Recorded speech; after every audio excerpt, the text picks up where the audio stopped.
go ahead and start the webinar. Um, if you're just joining us, today we're talking about why you should start a subscription business. Someone's already asked this too. It might have been promoted somewhere that says how to start a subscription business. I think that might have been something on Facebook. We're going to cover some kind of early stuff with how to launch it. But this webinar isn't completely dedicated to launching a subscription business. It's more about comparing the business model to other things and finding out why these things are useful and checking out some cool examples. And there's going to be some action items and early stuff involved, but it's more of an overview of kind of why these businesses are really interesting. So I wanted to clear up that because we got a couple questions about it. So if you're just joining us, check out the GoToWebinar control panel on the right-hand side of your screen. This is where you can ask questions and engage with me after the webinar material today. We'll do some Q&A. We'll leave about 30 minutes for that. So the content today will be pretty short. So if you do have questions, specifically about launch, feel free to stick around and ask them. But other resources, for those of you who also just joined us, check out subscriptionschool.com, check out our Facebook page. We've also got a YouTube channel where we'll upload the webinar to, and where you can find other cool videos that we've done interviewing people and talking about rebilling times and shipping and that type of thing. So check us out on YouTube, and let's go ahead and get started here. Let me just first check here. I said this that a couple of you guys had questions. I just want to make sure I don't miss anything off the bat. Okay, so it looks like the questions that are coming in, these are perfect. Yeah, we'll go ahead and answer these a little bit closer to the end. Okay, so why you should start a subscription business. So like I said, this webinar is focused on some foundational reasons why this business model is really intriguing and why you should consider it for your niche. If you want to learn more about me, you can check out my website. It's jesserichardson.com. That's me on the left-hand side there. These are some projects that I've worked on before. Prosperly, Conscious Box, Escape Monthly. Those are all subscription boxes. Subscription School is what I do with Craigjoy. Educational content, webinars, mentoring sessions, that type of thing. And then Organic Soul was a content website that I worked on previous to Conscious Box. But feel free to check me out. Check out my website. And I'm happy to meet you guys and chat with you more about your ideas. So overview for today, we're going to talk about what is subscription commerce. What is this business model and how is it different from other types of business models? We're going to talk about 3 reasons why we love it. We're gonna give you some steps on why you should start a subscription business and how to do that. And then I'm also going to give you some action items and some kind of pieces of homework to get you started on what's next and to get you started on looking at some resources and that type of thing. Let's go here. So step 1, what I like to suggest for people to do is, even if you haven't worked through your whole idea and worked through the branding and everything like that, is I always suggest going and just starting a free trial on Craigjoy at the very beginning. And this is mainly because it gives you the most amount of time kind of in the driver's seat of your business. It lets you learn the platform a lot better, and you can really easily extend your trial by like tweeting about it and like sharing about it on Facebook, and you can like extend your trial out to like 30 days and even more probably. There's like 3 or 4 options to do it, and so it gets you really well versed in how to use this piece of software. And I suggest doing that because if you do go forward with running a subscription business, you don't want to let this kind of get you caught up. Like, you don't want to build out a brand for 30 days and do a bunch of pre-launching work and then kind of be struggling in the platform. So what I suggest everybody do is, go and start free trial and extend it. Create your store, start to play with it, because the more time you spend in this platform right here, the easier it's going to be to run your business, and you'll probably have a nicer looking store. And when you do need to change things and do little web development things, you'll know how to do that from the beginning. If you want to get some early resources, you can head over to my blog. That was jesserichardson.com. I send out a kind of a product worksheet, or a procurement sheet is what I call it.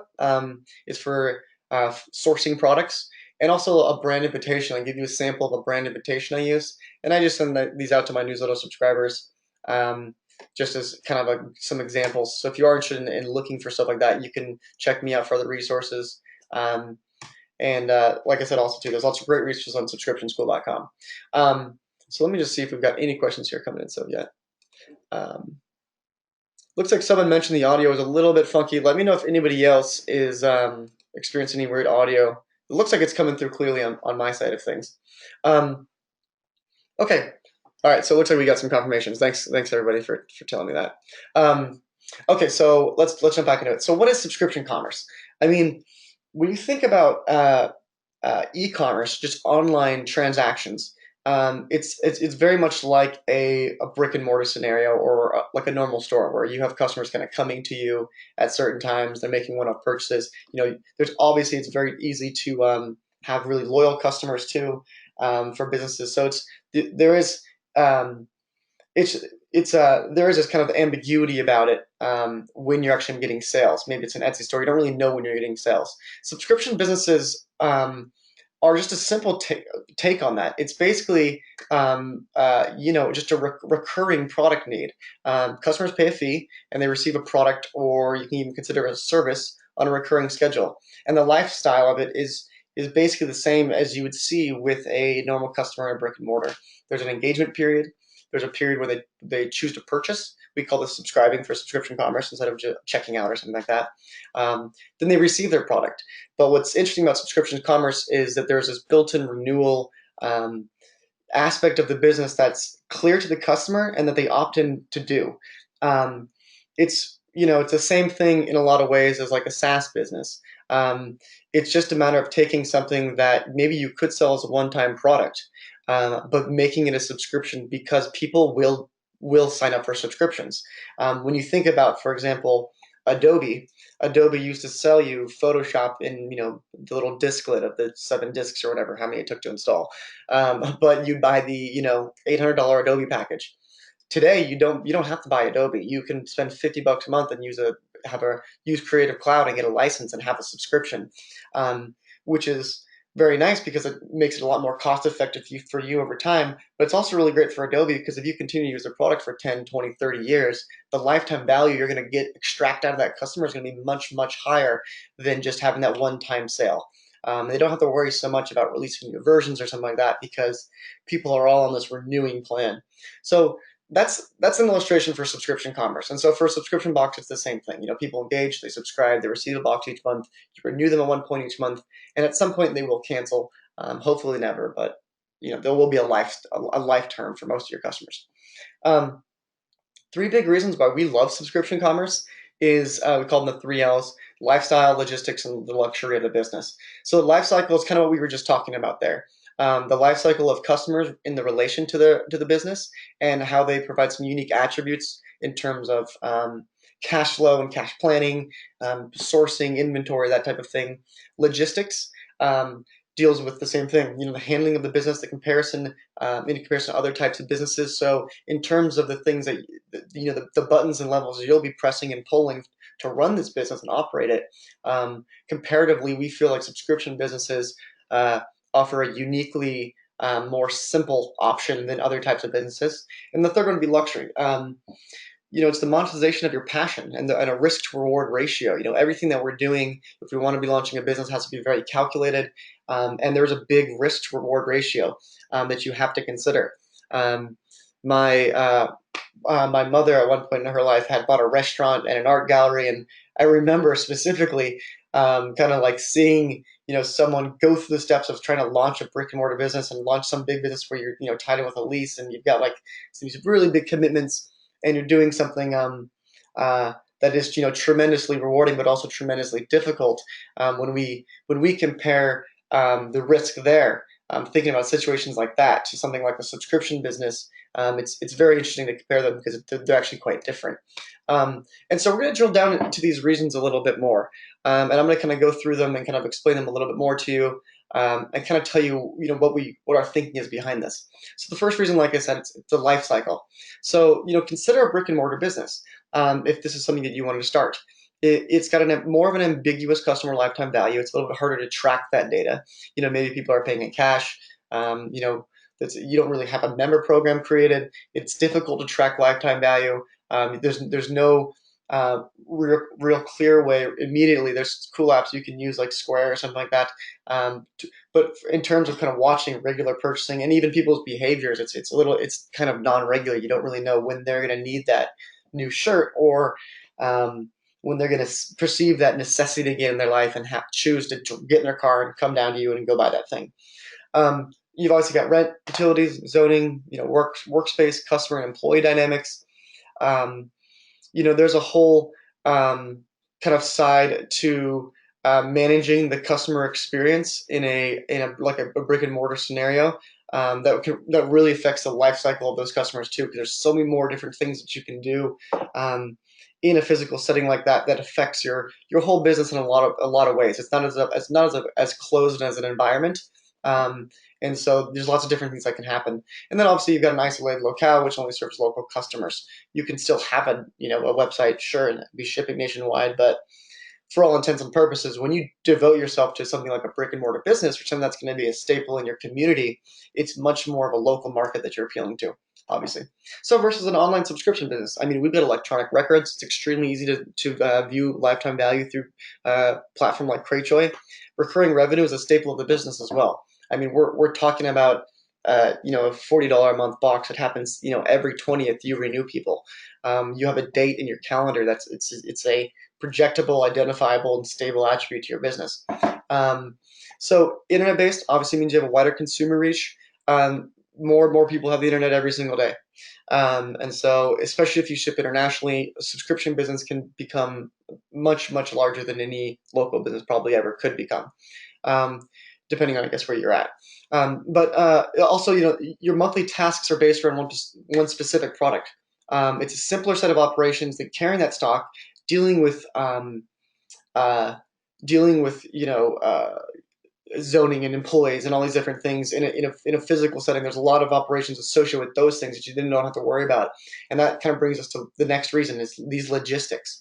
Um, when we look at running a business um, like a subscription business, uh, the technology to run it and operate a business like this using something that's keeping track of shipments and rebill dates, and there's an easy way to adjust rebill dates, and there's an easy way to export people based on batches.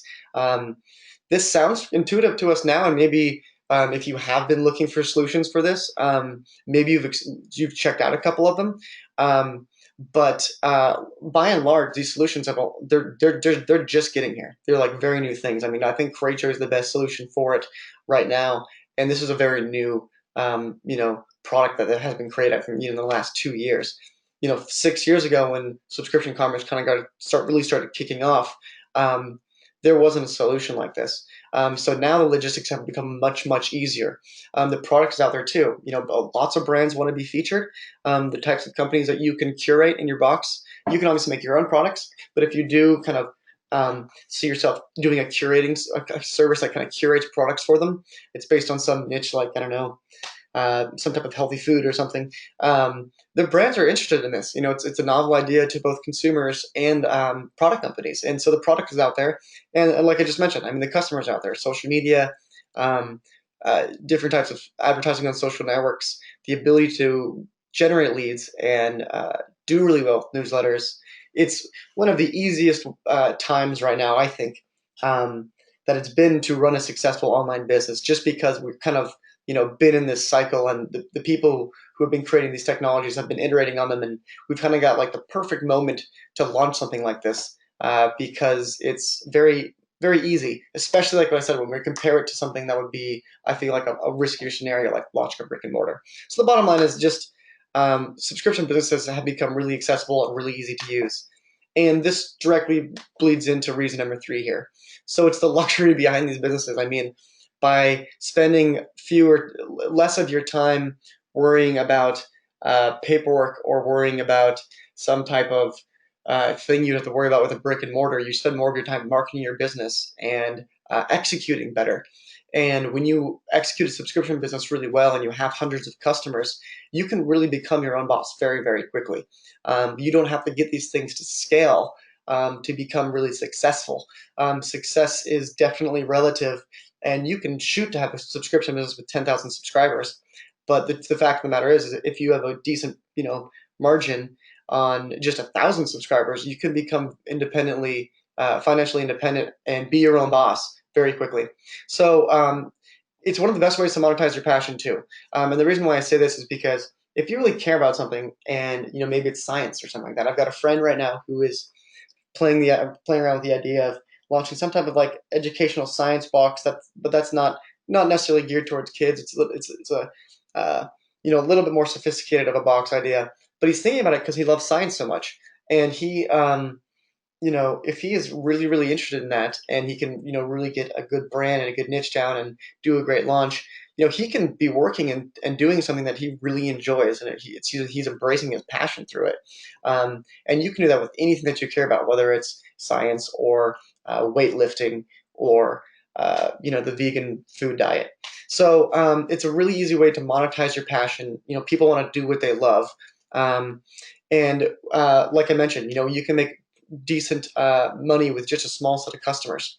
And when we consider these things, we consider the life cycle of the customer, the built-in stability through recurring revenue. When we consider the simplistic logistics and using services like CrateJoy and integrations with Mailchimp and things that exist now to make it very easy to operate the business, and then we consider how flexible this type of business model is. And how capable it is of getting you somewhere where you're identifying a passion with your business and a passion you see in yourself. I mean, ultimately, um, it's a much more high reward, low risk situation than something like investment banking or opening a brick and mortar store or developing an app.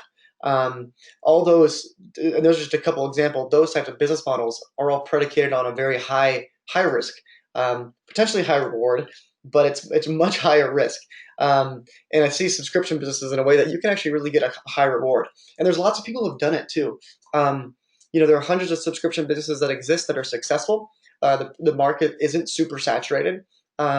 What's even cooler is that there's lots of niches that haven't even been explored yet with subscription commerce. Here are three people who have done a great job with their subscription businesses. On the left is this gentleman named Willie Morris. He runs a box called FaithBox.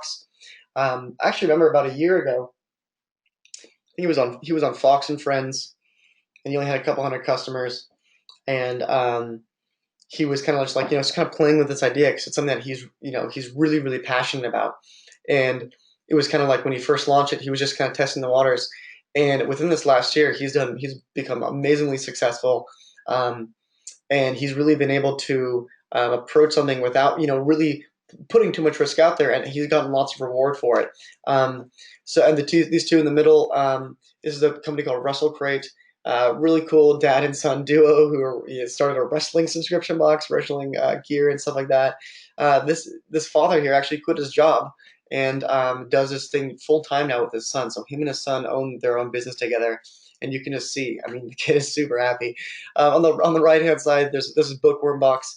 This is a really interesting subscription business who works for like smaller authors, and her business was so successful that she actually ended up opening a brick and mortar store, which I thought was really interesting. So even if you want to start a brick and mortar, you could even consider launching a subscription business for whatever that niche is, and then if you see success in that and you can get good cash flow and you can generate profit for yourself, you can even still go do that. And I thought that was such a cool example of someone taking a risky business model, opening a brick and mortar, and using a stable business model like subscription commerce and building a subscription around books.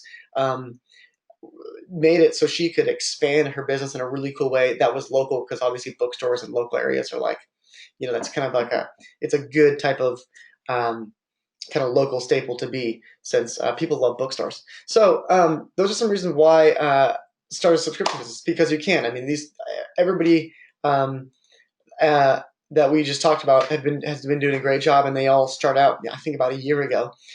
So what are you waiting for? That's what I'm interested in hearing. I'm gonna actually give you guys some polls. I want to learn a little bit more about you. Let me ask you this first. Actually, this is I should have launched right in the beginning, but I wanted to find out if you guys have attended one or more of our webinars before. If you guys could just give me a quick yes or no.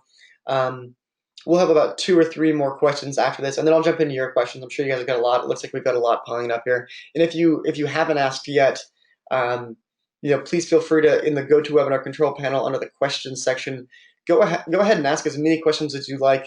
We're doing pretty good on time right now. Like I said, it'll only be about 20-30 minutes of content. So I'm eager to answer you guys' questions about how to launch and maybe some next steps.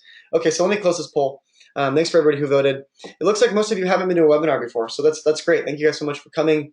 We'll be doing these or twice a week, every week this month, and probably that'll be our schedule going forward. We cover a lot of different topics. If you do want to sign up for more webinars, check out our new webinar section at Subscription School. We've got a couple coming up: reducing churn, how to get your first 45 subscribers. Specifically on the 17th of March, we're doing one exactly how to launch. But let's get back to this. Okay, so one of the other questions I wanted to find out is, have you tried to launch a business before? I think this is a really interesting question because I think subscription commerce is a really how would I put this? It's a really good choice if you haven't tried to start one before. My first business was a content website, whereas like an online publication, and we were trying to monetize written content, and it was extremely difficult. It was harder than anything I've ever done before, especially compared to subscription commerce. So I'm interested to hear, like, is this are you guys seasoned entrepreneurs or not? Okay, I'll go ahead and close this here. So it looks like I'll show the results on this because I think this is pretty interesting. It's a pretty good split. I mean, we've got a lot of people who have, a lot of people who haven't, and then some people who kind of but never launched.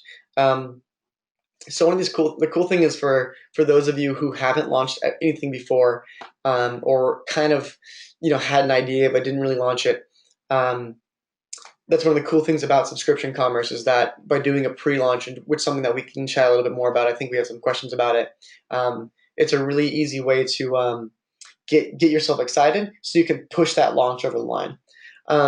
So for those of you who have already started thinking about this, and I know we had some questions early on about what the stages we'll be talking about, is what stage are you at right now in launching your subscription business? So obviously you've got an interest in it. You probably know what they are. Maybe you're thinking of doing a box. Maybe you're thinking of doing some kind of cool, unique take on it or something. But what stage are you at? This is helpful for me too. Also for when we go through and answer these questions, I'll try to gear the answers to suit everybody the best.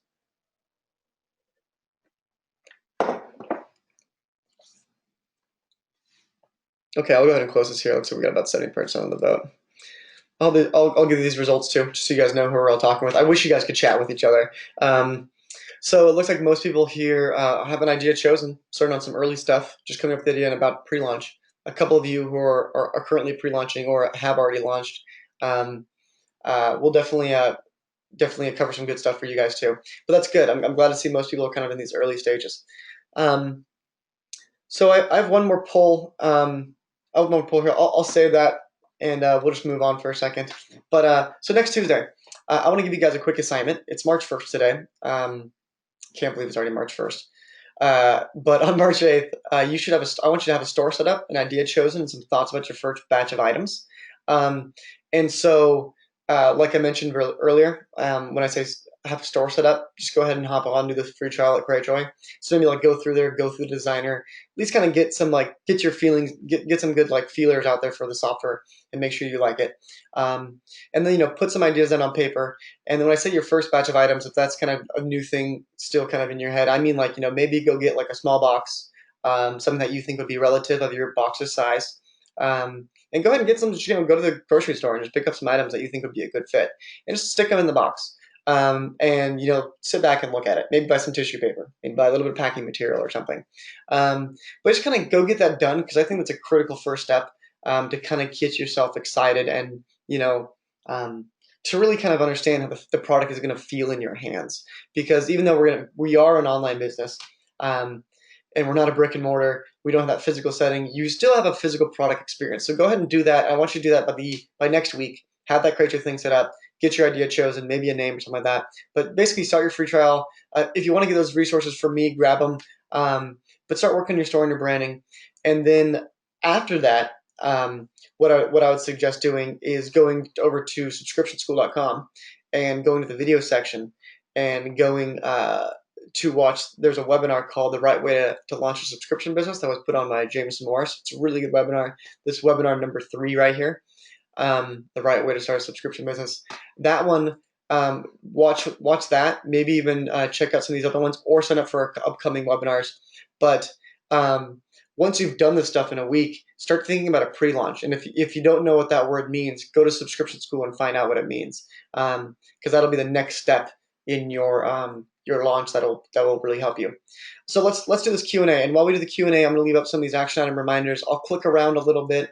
If there's anything that we talked about today in the presentation itself, please feel free to ask that. I can click back to other pages and stuff like that. So let me just go ahead and start from the top here. So someone asked here, in a previous webinar, we talked about bloggers and brand ambassadors and people who would help with lead generation.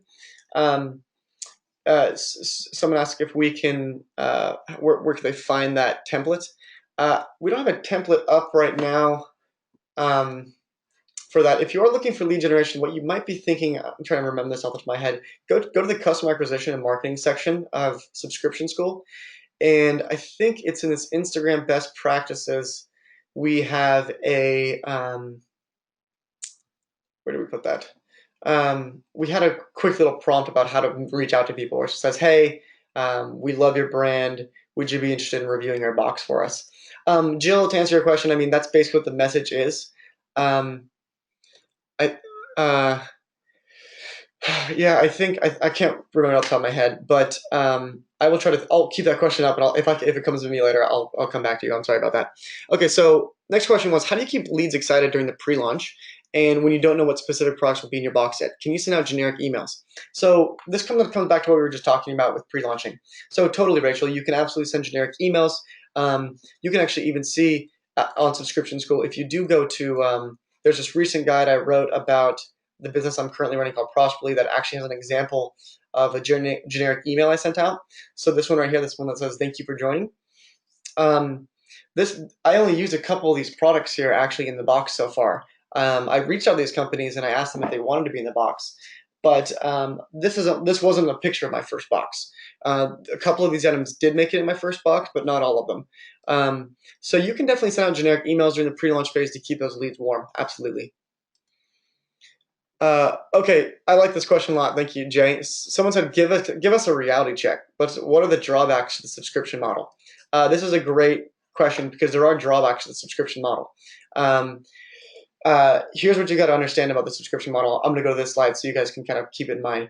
The process, even though you're going to have a higher LTV with subscribers, you're going to spend obviously a lot more money and time making sure that those people are consistently happy all the time. One of the most important things that you have to do with subscription commerce is you've got to have stellar customer service. If your customer service isn't replying to people within the same day, I think that you run the risk at lowering your LTV. And I mean, like, seriously, even for one day. I think that I wouldn't call it a drawback necessarily, Jay, but I would say it's one of the considerations for this business, just like you have to have considerations for all businesses, is you really got to have really great customer service. Also, because you're an online business and you're counting on a conversion rate which might be lower than traditional e-commerce because people are going to be subscribing to something rather than just checking out, because you might experience that, you've got to be smart about how you're optimizing your website, your opt-ins, how you're doing your newsletters, how your checkout flow is. Fortunately, Cratejoy has a really nice checkout flow for even subscription products with lots of different, knickknacks, things that attach in different billing scenarios. Their checkout flow is probably one of the best I've seen. But that's another thing you've got to really consider you got to be tech savvy. You should run this like a tech startup. That's what I suggest that's what I always tell people is like, okay, we're a consumer brand, but consider yourself a tech startup, because when you run your business like a tech startup, it's going to be much more conducive to converting customers for a physical consumer product offering like a subscription box. Those are the two that only really come to mind. The hustle involved with getting products in your box and the hustle involved with packing your box or outsourcing fulfillment isn't really that. I think it's hard work for sure, but I don't think it's necessarily harder than other types of sales, and I don't think it's necessarily harder than other types of packaging. So I wouldn't really consider those drawbacks, but I mean there are big operations associated with it.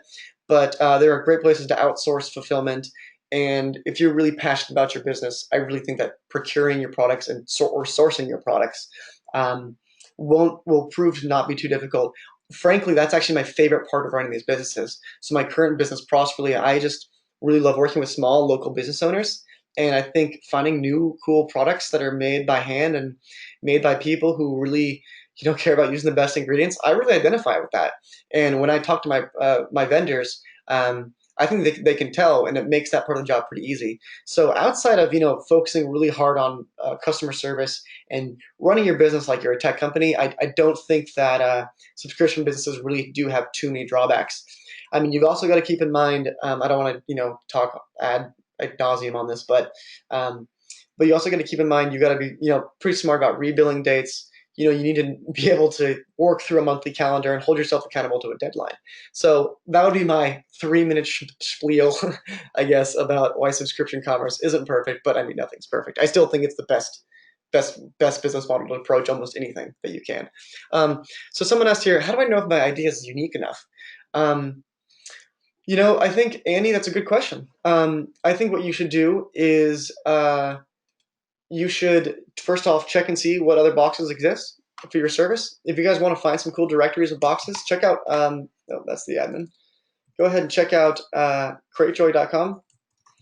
It is it's a box directory basically, so you can shop by category. So go ahead, check out your categories, see what kind of stuff already exists.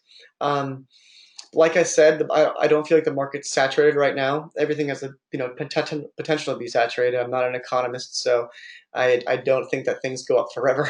But currently, I feel like there's a lot of niches that can be represented by 5 or 6 different box companies. You can be really successful.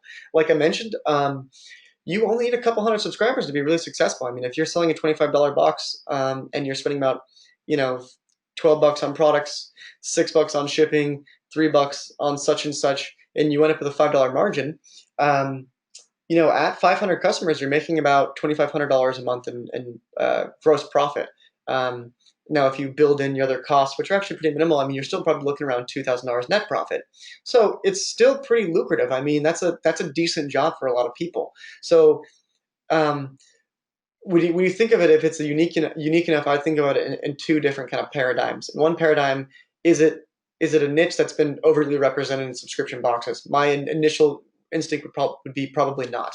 But also think about it: is it unique enough to attract people's eyes? So that's when we kind of talk about like a pre-launch and actually getting testing your product market fit. If you want to learn a little bit more about that, go to our customer acquisition marketing section and go to this article called "Setting Up Pre-Launch for a Subscription Business," and it shows this is my business that I launched, how to do a pre-launch, good conversion rates, and then you can kind of test your business there. So if you have a really unique idea that's like really, really kind of maybe it's super out there, put up a pre-launch page and test it. It costs you $5 a month. You can run a pre-launch for 2 months, and it's $10. It's a cost of one trip to the grocery store for snacks. So test out, and then you can see if the uniqueness is working for you. Okay, so how does it work? One, if the products we want to have in our box are ours. So this looks like it might be a 2-part question. So how does it work if the products we want to have in the box are ours? So Maritza, if you're making your own products, like let's say it's soap or maybe some body products or tea company or something like that, it works the same exact way. Consider yourself as an e-commerce store that has people opting in for you to rebuild them every single month. It works the same exact way. You can do it. You could do shipping in 2 different ways. You could ship them out as soon as you get orders. So as soon as people order, they get their shipment of tea or whatever it might be, which is a little bit more like a traditional e-commerce type of shipping schedule immediately. Now, what's interesting about subscription businesses is people are willing to wait for subscription businesses. And so what I do and what most subscription businesses do is ship them out once per month. So maybe you have a really cool exclusive tea company. Let's go with this idea because it's kind of fresh in my mind. Maybe you have one-time products for sale on your shop, which people can buy anytime, which ship throughout the month. But you also have the tea subscription. And so once a month, people get a subscription box with your 3 new upcoming blends or something like that. You could build a product offering around your own products that you make. Maybe you're a body care company. Maybe you have all your body care company dedicated in your shop, but you also offer the subscription where the people get an assortment. They get samples of products to come. Whatever you want. I mean, it would work the same way. You just, instead of sourcing from other vendors, you're sourcing, more beeswax, more essential oils, et cetera, et cetera. So it's the same operation. You can even send your products to a fulfillment center and have other people pack your boxes for you. Jamel asked, are these slides available for download? They're going to be available for download. You can actually get them right now if you go to the video section of Subscription School and you find this. We've done this webinar before in the past. So if you actually go to, I'm not sure when we did it past, maybe about 2 months ago. So this one actually webinar 4, why you should start a subscription business. If you go to this thing right now, you can actually go grab these slides right now. This little tinyurl.com slash why start a sub that's actually the URL right there. I'll see if I can zoom into that or something. Yeah, I can. That's the URL, tiny URL. If you just go to that link, it'll automatically download the PDF of the slideshow. The slideshow might be a little bit different from what you guys are looking at today, since I might have updated it a little bit, but you can get it from right there. Okay, so let's check out this next question here. Oh, it's Maritz's second part.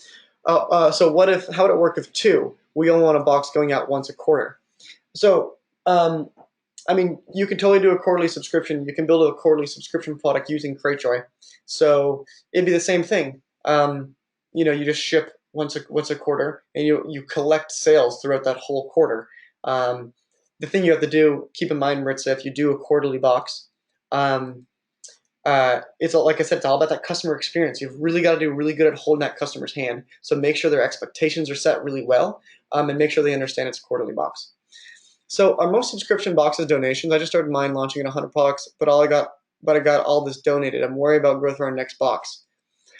Lisa, so my first business, so Conscious Box, was all product samples, and we had the brands give us the product samples for free. So I think that's what you mean by donations. That's extremely lucrative way to do it, because you can save a ton of money through procurement by that. I mean, if I didn't buy products from my box and I had people give them to me for free, I mean, my margins would like literally double. But it's really difficult, and for the reason that you point out, I mean, scaling that is very, very difficult. We scaled Conscious Box to tens and tens of thousands, but that was the biggest department that we had trouble growing, because it's just a harder pitch to get donations with products than it is to buy the products themselves. So what I would suggest is it depends. Are you getting full size products donated or sample size products donated? If you're getting sample or travel size products donated, I would build in a budget right now for buying those. Give yourself like a $5 margin for buying that stuff. I mean, that's example. I have no idea what the pricing is on your business, but give yourself a margin, and then in the future, if you do have to buy products, you have that margin. In the meantime, you can procure as much as you can for free and make extra margin. But it'll be very difficult to scale that. I don't suggest people go with a free sample model anymore. So how do I build my email list before launching the box? Okay, Kelly, that's a good question. Check out, we kind of covered this a little bit. Let's go back here. With the pre-launch. So a pre-launch is basically the first stage of your business. It is, you put up a launch page and you basically collect emails. You incentivize people by offering them maybe a free box or 10% for life or a lifetime membership or something like that. You can use a launch page like this, put the URL in your Instagram, set up a MailChimp account so you're collecting people, adding them to a list. And you can just promote this. Maybe you can put some Facebook ad dollars behind it, but basically you invite, people to your Facebook page, you engage with people, you comment and you follow people on social media, and you try to organically push traffic. You follow 2,000 people on Twitter, you follow 2,000 people on Instagram, and you push super hard. You post lots of, photos, you hashtag everything. The only way to grow your email list is to get more eyeballs on it. So get more eyeballs on it by doing anything you can for free. But if you do have money, you can just do traditional advertising. But I suggest doing that through a pre-launch. So this person asked here, should you put a cap on subscribers, say 100 or 200 for the first month, or can you leave it open to as many as possible? You can leave it open to as many as possible. So when you guys are in this pre-launch phase and you're getting subscribers here, what I want you to do is maybe run this process for 60 days. Within 30 days, look at how many emails you have. If you've got 1,000 emails, you're doing pretty solid. Usually about 10% of your pre-subscribers, is what I call them, will convert. So if you're at month 1 and you've got 1,000, you've probably got 100 customers at least, I would say. So ordering products for 200 customers is probably a safe bet, Rachel. But if you're 30 days in and you've got 5,000 emails, I mean, you very may well end up with 600 subscribers. So don't put a cap on subscribers.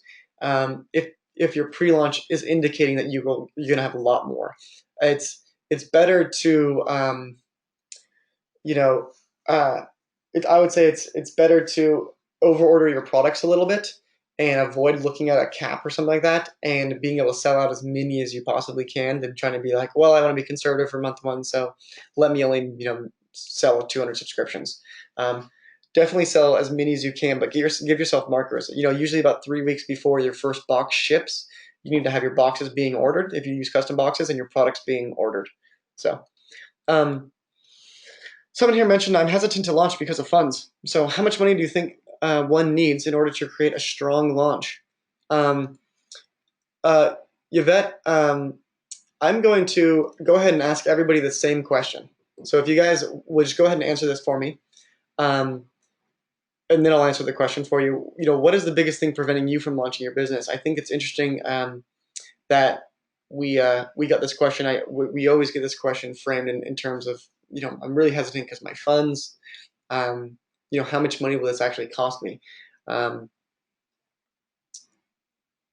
Looks like we've got about 40% of people voted. We'll give you guys a couple more seconds here. And then I'll show these results too, because I think this is always an interesting question.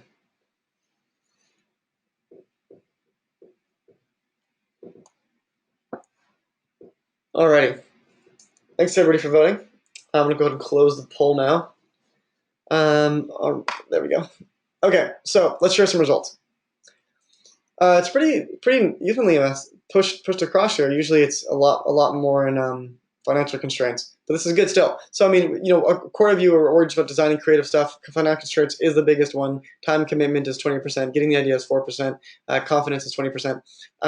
Let me tell you this right now. I'd like to start off with confidence. For those of you who are not confident in yourselves, doing this pre-launch process we're talking about is the place where you find that confidence. The business I currently run prosperously, I run basically 98% of the business by myself. It's the first time I've ever run a business completely by myself. It was terrifying to even consider doing that. But it was through pre-launch and getting pre-subscribers and seeing that traction, seeing a high conversion rate, that I got really confident and excited about my business. So if you're lacking the confidence, that doesn't mean you can't start your idea. Go ahead, start a launch page. Please go read this guide. This steps to a powerful pre-launch. So for those of you who, I'll go ahead and close this. So for those of you who are worried about financial constraints, I'll jump to that one next.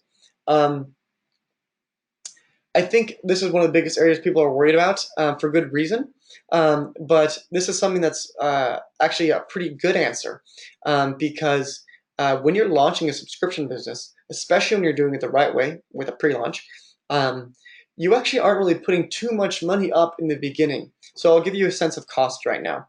So when you're ordering custom boxes, you might have to get custom plates and dies created. That's basically the pieces of machinery that will print out a custom printed box.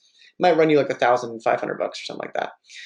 Most printer companies will probably carry the cost with you, so they'll split it over maybe 3 months, something like that, maybe 4 months, depends on how you negotiate and what they do. But so first off, you're probably only are really coming out for like $600 your first month for a printing die, which that's probably a cost you can't really avoid if you want custom boxes. Besides that, the $100 for the domain, $40 for CreateJoy for your first month. Maybe you get Zendesk for $10 a month, and you get Mailchimp for $10 a month. So maybe you're looking at like $300 a month in technology, in software costs to make sure that you're running your business really well. Probably less than that. You're looking at like $800 maybe for your first month. Um, uh, it's a really low cost compared to most other businesses, and the reason why it might not even be a representative cost for you is because if you do a pre-launch really well, and like I said, you start 2 months early, within 1 month you can gauge your interest. if you've got a lot of pre-subscribers, you can know that on day one when you launch your subscription, you're gonna get you're gonna get a decent amount of revenue. If you price your subscription box at $50 and you have 3,000 pre-subscribers, and like I said, I think 10% is a pretty good rate to hope for. I got about 17%. You're going to get 300 people who are going to pay $50 for a subscription box. You're going to make quite a bit of revenue your first month. I mean, that's $15,000. Now, that's not $15,000 of profit. That's going to be eaten up in product costs. It's going to be eaten up in shipping. That's going to be eaten up in a lot of things. But that's where the money comes from to buy all those things. So on day one, maybe that's when you launch, and there's still 3 weeks before you can ship that box. On that day one, when you've are ready to pay your vendors and you've opened up your bank account, you haven't really committed anything yet. You start accepting subscribers. You start to get those sales. That week is when you're cutting checks off to your vendors, who then have to ship maybe 2 weeks after that, and you're using the money you earned during your pre-launch to fund your business. So you actually don't really need a lot of money to launch these types of businesses if you execute a pre-launch really well. Like I said, at most, if you're doing custom boxes, I would estimate about $1,000. So that would be my my estimation and kind of ballpark for you. Which honestly, putting that on a credit card, I'm not going to suggest for you to do that, but you could easily do that with a basic credit card. It's like not a crazy huge expense. You don't need like a business loan or like it's pretty manageable. So I hope that answered your question for you. Sorry, I was getting some Slack chats there. So let me move on to the next question. We've got about 20 minutes left here. We've got about 15 questions left. I'll try to go a little bit faster. I know we kind of sitting on these for a couple minutes each. Okay, so the next one is building social media channels from the ground zero. Family, friends, not part of a niche. So Lisa, tell me, Lisa, if you could kind of re-ask that. Are you asking how would you do that? For building your social media channels from ground zero, if your friends and family aren't part of your niche, still invite them. Though your friends and your family, they have a moral obligation to like your Facebook page and follow you on Instagram. No, but just like and comment, follow other people's stuff. I mean, that's the main thing to do. So do you ever do a pre-launch to get the hype going and you allow the orders to pile up for a certain month so you don't have extra inventory lying around? So this person asked basically if you do a pre-launch and then you launch and you have extra inventory lying around, do you have extra inventory lying around if you don't get the subscribers you anticipated? Let me know if I'm reading this correctly.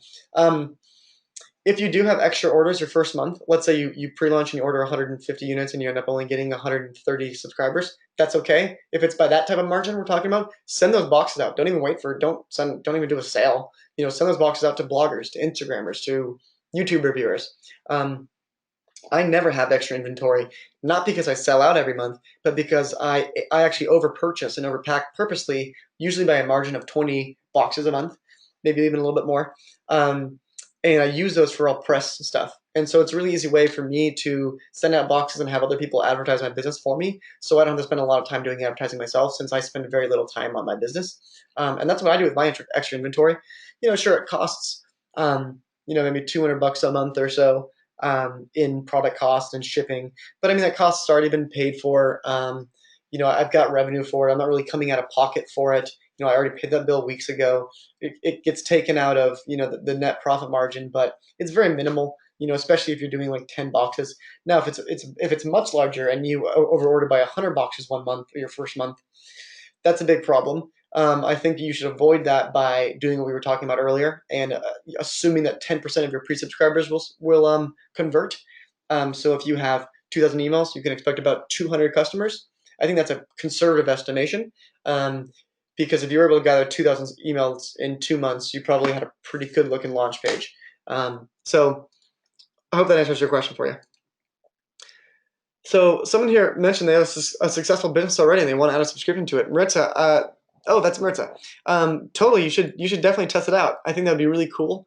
If you're making some cool products, maybe even shoot me an email, jesse@createchore.com, and I would love to learn a little bit more about that and your thinking behind it.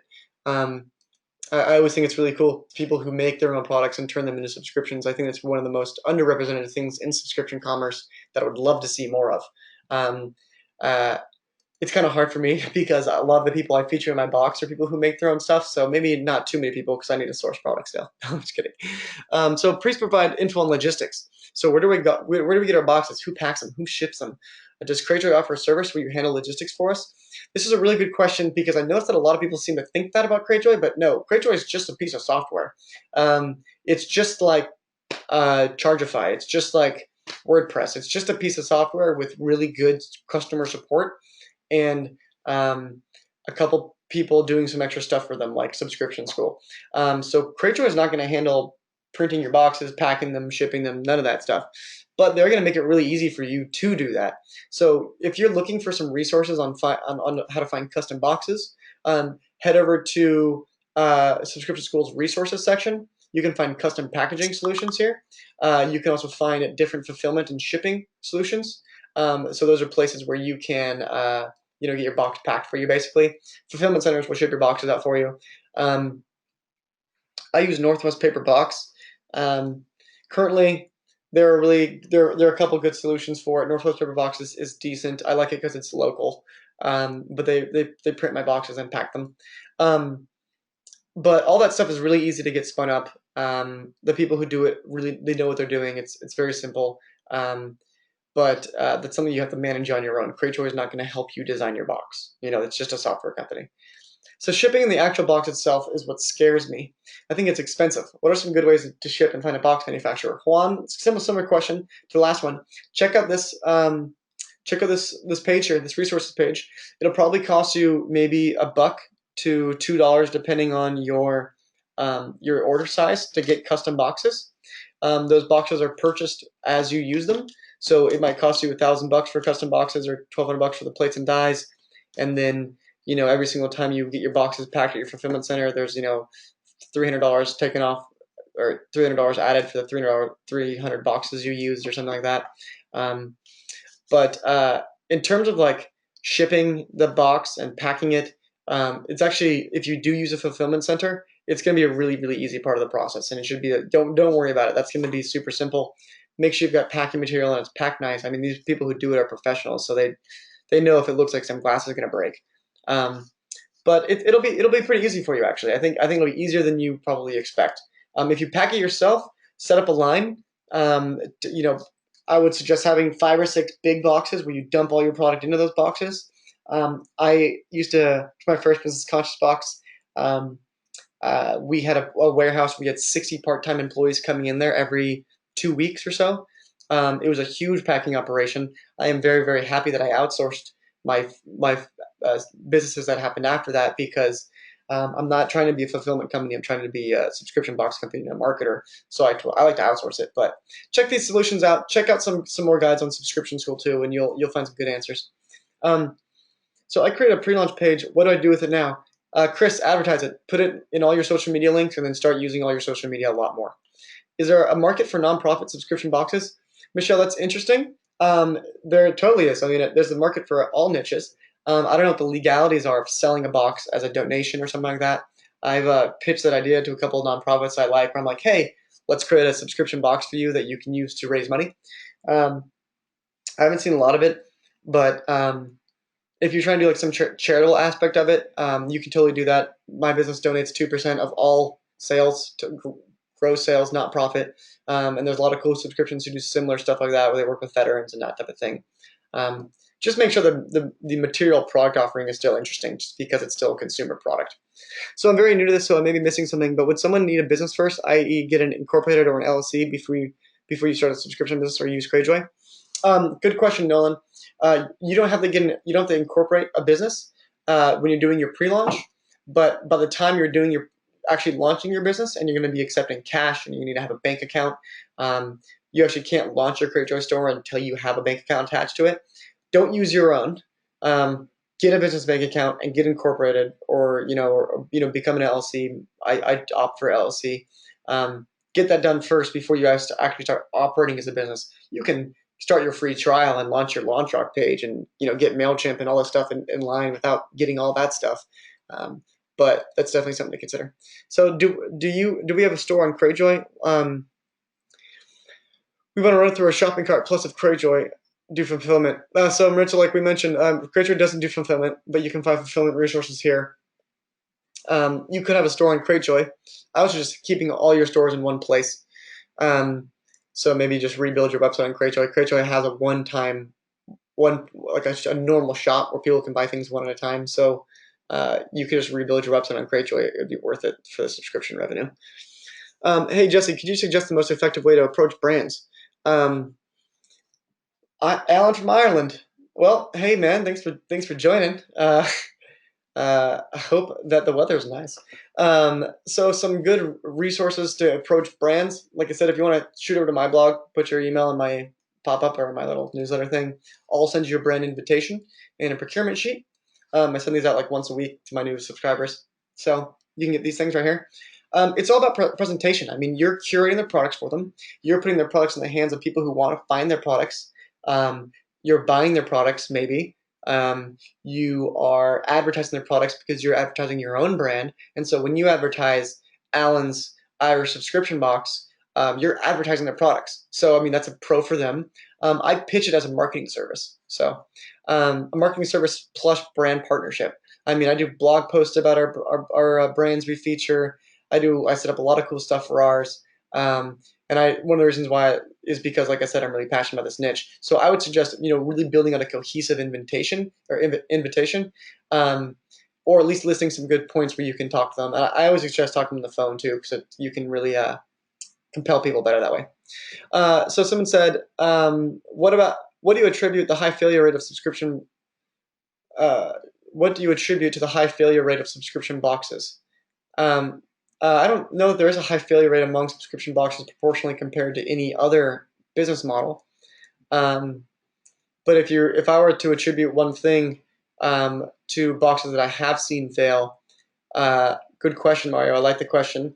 I would say it's people who they haven't thought through their product offering.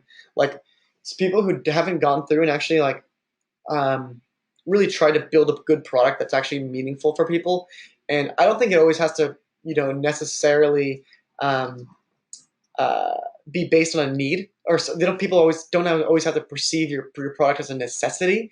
But the worst boxes I've seen are those who they're just doing something for the sake of doing it, and those ones usually fail because there's no real compelling brand behind it.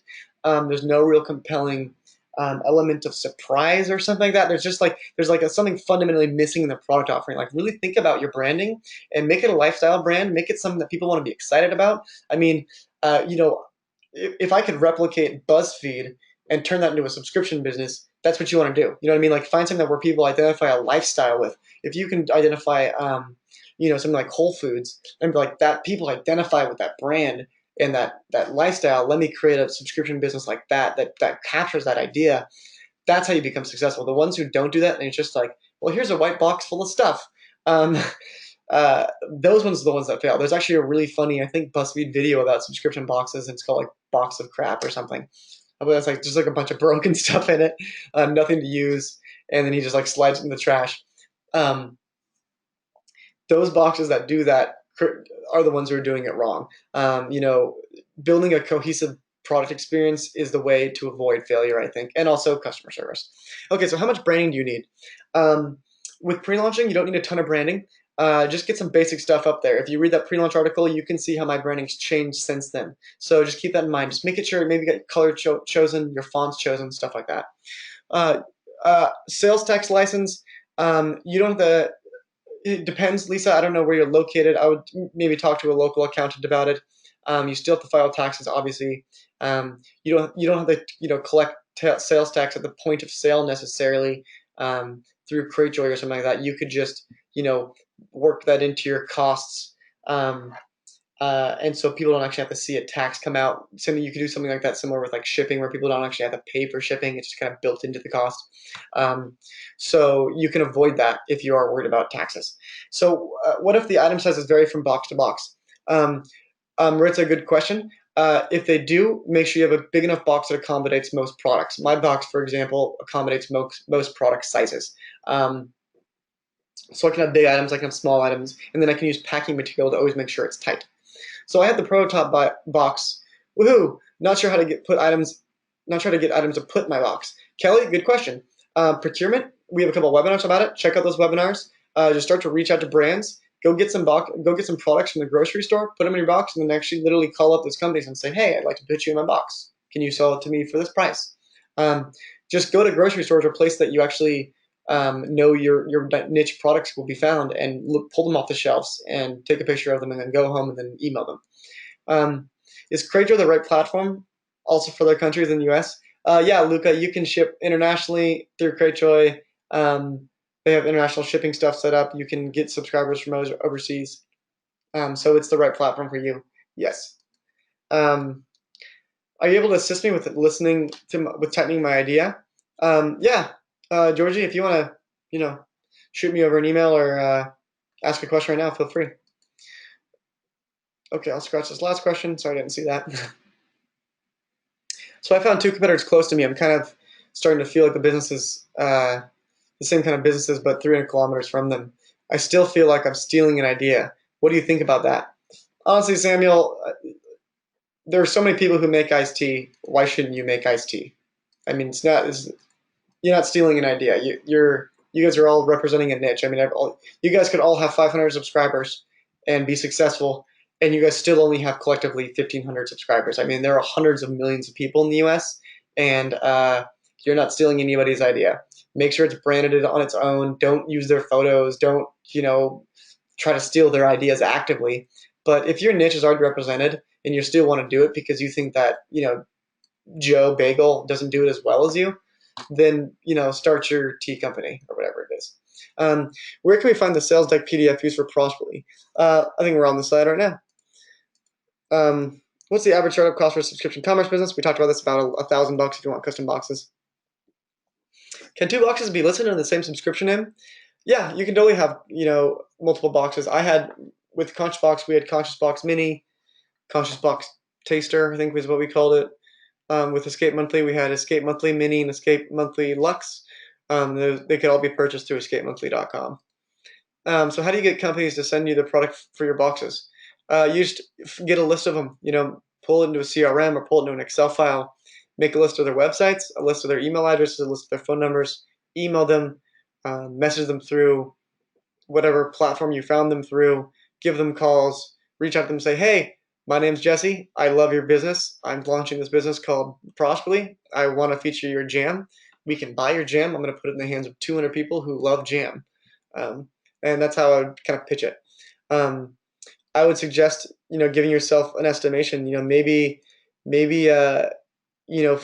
out of every 10 companies you talk to convert. So you might have to call 30 companies. But I mean, that's the whole point of running a business. You've got to spend time on it. This will be recorded and replayed. So if you do want to rewatch this, you can watch it back on Subscription School.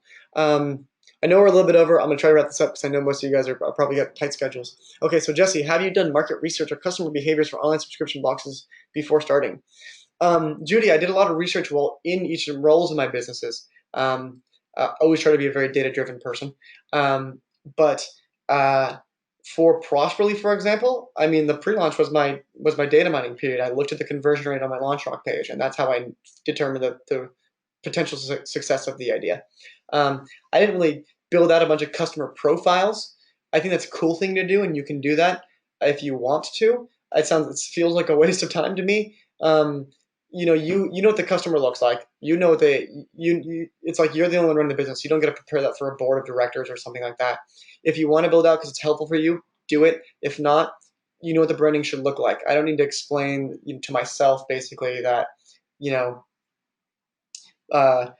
20-something to 40-something year olds who identify a little bit more with, natural eco niche, maybe live on the West Coast more, are probably going to like my box Prosperly more because it's artisan, organic, wild crafted stuff. It's like I kind of know what that customer looks like already because I identify with that customer group myself. So if you need to, you can build customer profiles, but it's not necessary. So what's a realistic range for startup costs? We kind of chatted about that. So I think maybe $1,500 at most for plates and dies.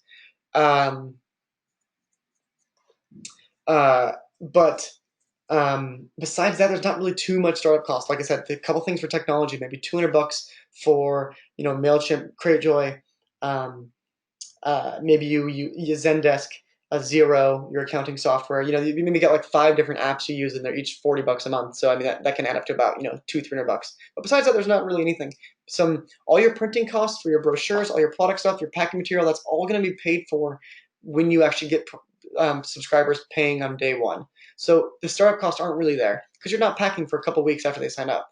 Um, or because you're not going to ship, as soon as I sign up, you don't ship on the day of launch. You ship, a couple weeks after launch. So Jay, you mentioned, can you put the drawbacks answer in a blog post? I am going to do that. That's a good idea. Thank you, Jay. I'm going to put that up on Subscription School. I'll try to put that up this week. Again, that's a great question. So also, what's the best way to keep shipping costs low? Lisa, try to be under zero point 0.2 cubic shipping for the USPS.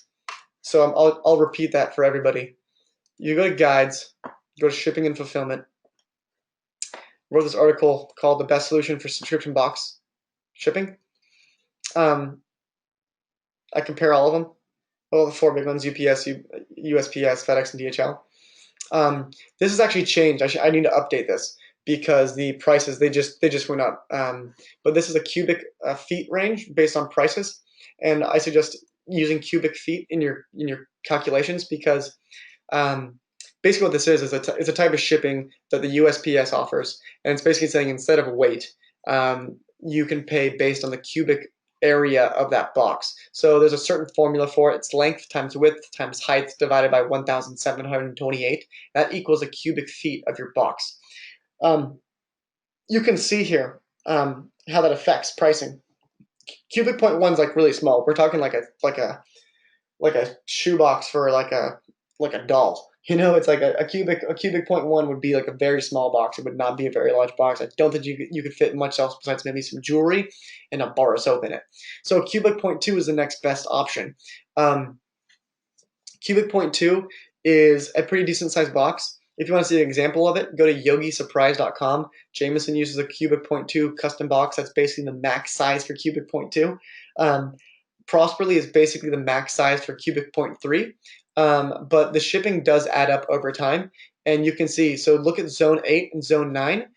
Basically anything after zone 5, honestly. Zones are based on their distance from you. So if you're in the central United States, then your closest zones will be other central states. And your furthest zones will be like Alaska and Hawaii. If you are on the East Coast, your furthest zones will be like the West Coast. And if you're on the West Coast, your furthest zones will be on the East Coast. So if you look at the price changes here from cubic point two to cubic point three, it jumps up like $3 or $4. You're going to get a lot of people zone 6, no matter where you are, because you're going to be a national program probably. So you're going to end up with probably an average shipping cost of about $6.50, $7 or something like that if you're in cubic point three, which most boxes probably are. So if you want to keep shipping costs low, try to create a box size that's most conducive to cubic point 2 feet and fit all your products in that. I don't know if that works for your business. I don't know if that's too prohibitive for the types of products you want to have, but that would be my biggest suggestion because everything after cubic zone 6 for cubic point 2, so for point 3, point 4, point 5, the costs astronomically go up, and it's because they're much larger boxes. What's a realistic amount of range of money I would have to spend to launch a subscription box? Okay, I think we've talked about this for quite a bit now. $1,500 for the custom box, $300 for all the technology, maybe $200 to get your legal entity set up, and everything else is going to be paid for with all the money you earn in the first month. So maybe $1,500 to $2,000, but that could totally depend on your box. If you don't use a custom box or if you make a small one, it could probably be down from that. So what are Cratejoy's fees? Cratejoy does have a monthly fee and then commissions. So Cratejoy does a $39 a month, and then I think it's and 10% of each transaction. And then obviously you would still have to pay a 2% processing fee to your payment processor, which is like Stripe or Braintree. You can't avoid that regardless of who you go with. You always have to pay a payment processor fee. But competitively speaking, I think Cratejoy for the solution that they're offering is way more worth it because it's shipping, account management, website all in one place, and so you don't have 6 different platforms that are all costing you $99 a month. I don't have to look at pricing. I don't know. I don't actually do sales for Cratejoy, but it's very. I use it for my business, and I've used every other solution besides it, and I think it's cost effective. So I'm thinking starting a box where half the value is the product, but half will be in the education about products. I haven't seen any boxes like that. Sarah, educational boxes are cool. There are some that do that. My Educrate. Um, there's a Spangler Science Club. There's a couple different things. A couple of different boxes that kind of add value through content. There's some subscriptions that are just like diet plans, and then food recipes. So the value is kind of just in content. So it's a good idea. Just make sure it's really nicely branded. It's got to be super luxe looking, because I'm going to spend $20 on paper. I better love that paper. You know what I mean? So what are some marketing strategies with most success? I really suggest doing social media, organic social media stuff, Instagram, that type of thing. Um, do you have recurring items in your box? I've refeatured brands. I've never featured the same. Um, I've never featured the same products exactly, but I have refeatured brands. So Lisa mentioned here it's a mix between samples and full size products. Um, yeah, I mean, if you can do a business that runs with both of those things, I mean, if you can get free samples, definitely go ahead and do it. It's just a difficult process to keep up. So do you think a box service would work with contents that are of a higher price point? Would work with contents that are of a higher price point. Jamal, I'm not quite sure with what you're saying. So, for example, Prosperly, we have an MSRP of $80 on average. I think our average value right now is about $84, but we advertise it as being $80. So we always put products in the box that are more expensive than it would be to buy alone. So where would we buy boxes? Um, we're in the men's clothing line now via eBay.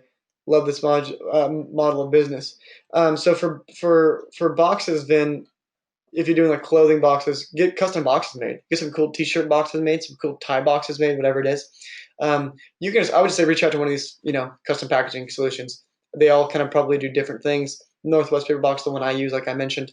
So just reach out to them and say, hey, this is the box I want to build. How much would it cost for me to custom make this? What about children's clothing?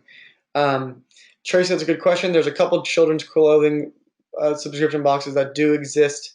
I don't know if Citrus Lane was one of them. Clothing, anything that's like highly customized scares me because that's a lot of variations. Um, so uh, I'm kind of wary about that. But I mean, if you can handle the logistics and handle the different packing lines and deal with the customer service there, then you can go ahead and do it. But it will be, difficult to do all that. I realize we're just about 13 minutes over right now.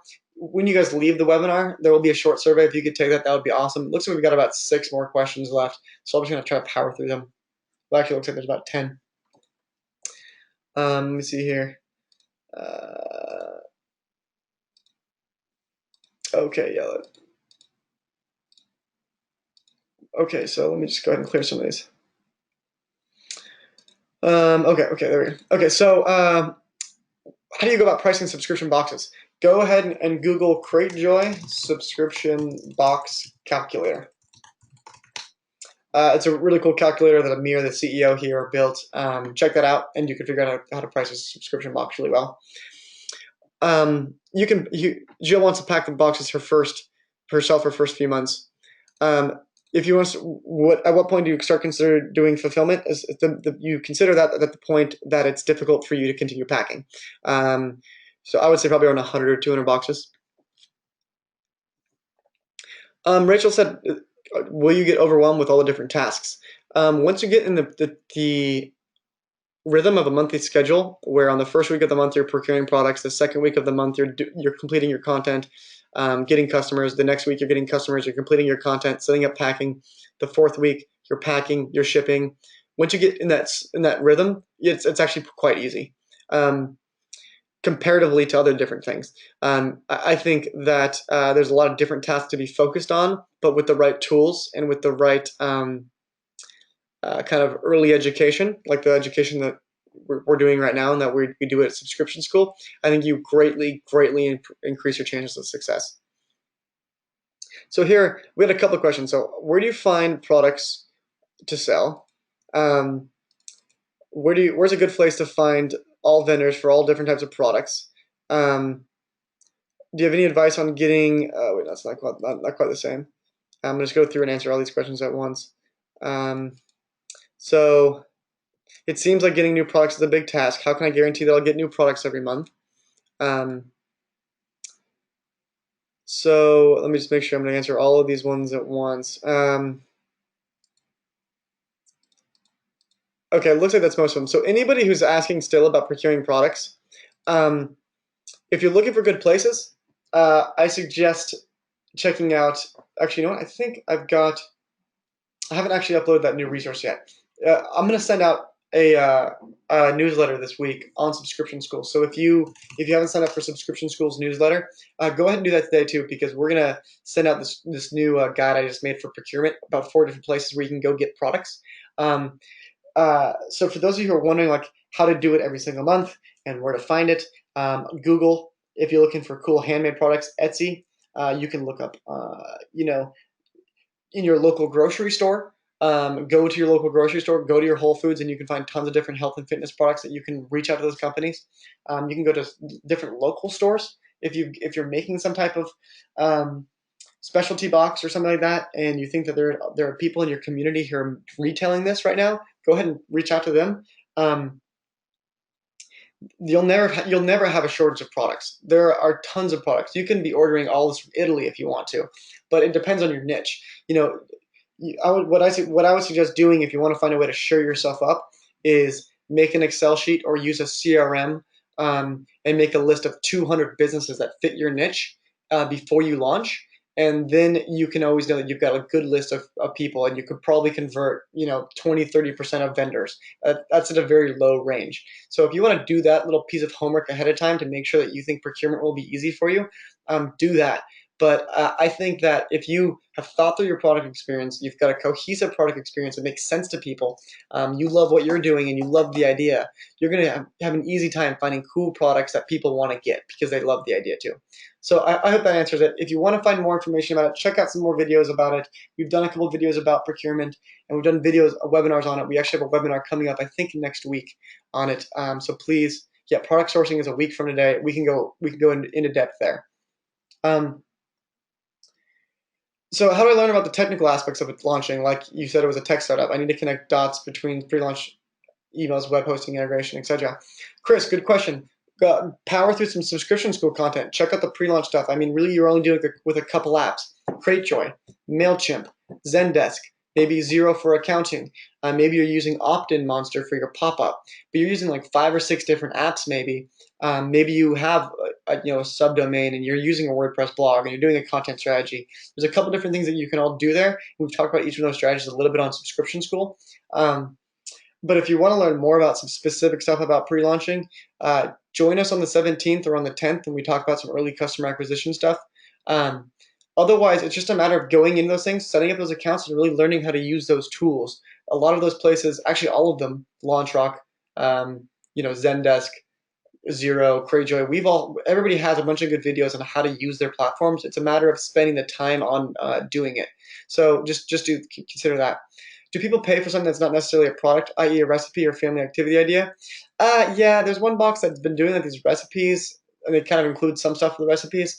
I'm not a fan of the idea, and I haven't read very many good reviews on it. But people do. You might have higher churn, but Michelle, you could do that. It's just got to be there. The product offering, the experience has to be there. So think about how you're delivering that experience. If you want to be selling people content on a recurring basis in a subscription box that they physically get, um, make sure it feels whole. Make sure it feels like a really nice experience, because people get content for free now because of their internet. So it's like that's a difficult sell. Um, so just keep that in mind. I'm not saying it's impossible. You have to spend some time on it. So which pre-launch platform do you think is the best to launch with? Joey, right now LaunchRock is the ones that I work the most with. I'm not a fan of LaunchRock though. But Cratejoy is coming up with their own pre-launch pages. I'm going to go ask the product manager about that today. So if you're looking to pre-launch, hold tight. Use Cratejoy's pre-launch page because it'll have all your data in one place from the beginning. So I want to curate a clothing company for basic pieces.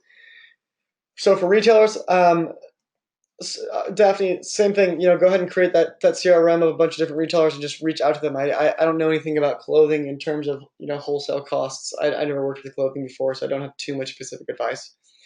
I do use the USPS to mail my boxes, Judy. Um, I have my fulfillment center print out the labels, stick them to the boxes, and then schedule a pickup. LaunchRock or CrateJoy pre-launch website? Which one's better pre-launch? Jill, CrateJoy is. Um, LaunchRock is a solution, but CrateJoy, when it does come out, will be better. It integrates with MailChimp. LaunchRock doesn't. LaunchRock is really clunky and hard to use now. So hi, Jesse. How do you find partners whose products you sell put in the subscription box? I think we kind of answered this one already. Like I said, Google, Etsy, local stores, chain stores. Those are just 4 ideas. Do you have any advice on getting a magazine company on board with the subscription box? Um, I haven't had any real extensive experience with that. My first box, Conchbox, we did partner with Veg News. They're probably paying them for GQ. I mean, they're probably paying them like $20,000. So, how you get a magazine on board for your subscription box? You give them $20,000, or probably something like that. Like, I don't think it's a mutual partnership where the magazine's like, oh yeah, let's collect some of your subscription revenue. Um, they're probably paying for some type of brand partnership or something like that. So my subscription box will be an extension of my current blog. CrateJoy would work alongside it. Kelly, if you have a WordPress blog, you can migrate that to your subdomain. So it's blog.mybusiness.com, and you can keep all your content there. So totally, I would suggest having your CrateJoy site be the number one thing though, because that's what's generating revenue for you. So do you need to register your sub business like you would a brick and mortar store? You have to have, you need to incorporate, you need to have a bank account, you have to have all that stuff in order. So Maritza says here, it's kind of just a comment, all businesses have a high failure rate. Those who succeed usually have had at least one failure. This is very true. As long as you learn to hustle, hustle, and hustle. Maritza, words of wisdom. Can you send a link to your procurement worksheet, please? I sent up on your website but cannot find it. Val, I'm going to send that out as an email. I'll send that out to you guys in the next day or so. I'll try to send one out to you tonight if I can. Hi, Jesse. How do you determine whether or not products that you have in mind will have sufficient margin? You just got to reach out to them. You say, hey, I noticed you've got this $25 face wash. Can you sell it to me for $3? The chances are they'll be like, oh, I can't sell it to you for $3. How about $4.50? And you're like, well, I can really only spend $4. And they're like, okay, well, that's how much it costs for us to make it. And you're like, well, here's all the perks. And they're like, okay, or they're like, no. And so you just got to reach out. So. Yeah, you can use CrateJoy when you're in the middle of Europe, David. You could run a subscription business from anywhere in the world. If you have 10 ideas, where should you start? Michelle, share your 10 ideas with your friends and your family and tell them that you don't want to hear one compliment. Say, if anybody says anything nice about any of these ideas, your opinion is you get crossed off the list. Tell them to make criticisms of your ideas and have them tell you the worst ideas, and then work backwards from that. Never ask people, is my idea good? It's like one of the biggest things people are like, oh, how do you determine your idea? Do you think my idea is good? And I'm like, well, I'm not going to tell you your idea is good, but here are all the things that are wrong with it. And if you did these things, maybe you could get into a good spot. And so asking for that type of feedback from people, I think you'll get a really good sense of which idea of yours is going to be the best.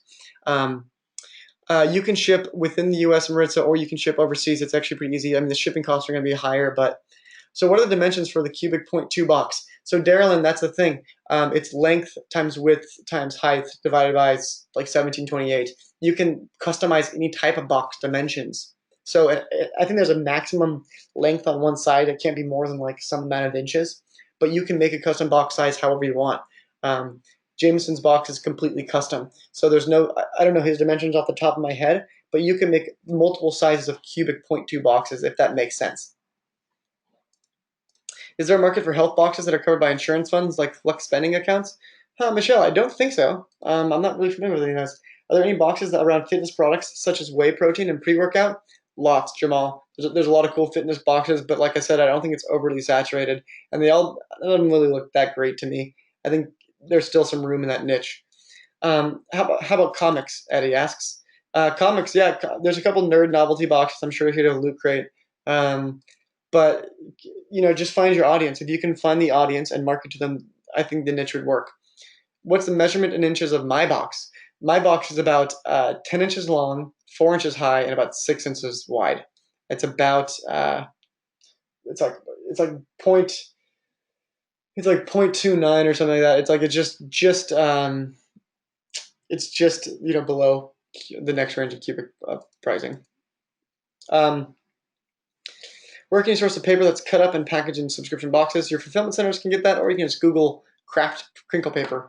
If you're looking for packaging tips, check out our latest article on types of packing material for subscription boxes. Yvette, you're in Portland. That's awesome. Do we ever host meetups? I wish. So I work remotely for Cratejoy. I'm the only person who works at Cratejoy who lives in Portland, Oregon now. So I'm the only person up here. So we won't have any meetups because I'm the only one. There's about 50 other people that work out of Austin, Texas. You can email me, Lisa, at jesse@cratejoy.com. I am Jesse Eisenberg, the actor. It's because you sound like him, and also it's the most valuable and real webinar I've ever attended. Thank you for being generous with your time and expertise. Michelle, I wish I was Jesse Eisenberg. Dude, I'd be so much more famous right now. I'm not Jesse Eisenberg. I'm Jesse Richardson. But appreciate the compliment. I like Jesse Eisenberg. I also thought The Social Network was a great movie, and I wish I was as successful as his character in that movie. Thanks for attending, Michelle. I have a question. Can I start a service based on subscription businesses with Cratejoy? Uh, um, or should I use a different service? No, Cratejoy is built for subscription services. I'm not sure. Maybe you mean something.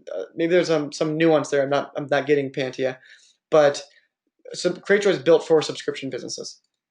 Yeah, we were talking about subscription businesses today.